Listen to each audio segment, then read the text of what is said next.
ময়মনসিংহে তথ্য প্রযুক্তির সহায়তায় নিখোঁজ হওয়া 14 বছরের এক কিশোরীকে উদ্ধার করেছে জেলা গোয়েন্দা ডিবি পুলিশ।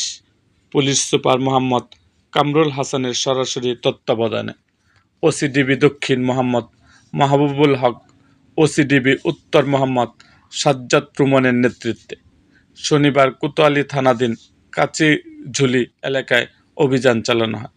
গফরগাঁও থানার মামলা নং ৮ তারিখ 23/2/2026 ধারা নারী ও শিশু নির্যাতন দমন আইন ২০০ সংশোধন 2025 এর মামলায় ভিকটিম মুসাম্মদ অজিজা জিমলি 14কে অভিযান চালিয়ে উদ্ধার করা হয়। পুলিশ জানায়, তথ্য প্রযুক্তির মাধ্যমে ভিকটিমের অবস্থান নিশ্চিত হয়ে অভিযান চালানো হয়। উদ্ধারের পর ভিকটিমকে নিরাপদ হেফাজতে নেওয়া হয়েছে। এ বিষয়ে আইনগত প্রক্রিয়া চলমান রয়েছে বলে ডিবি পুলিশ জানিয়েছেন।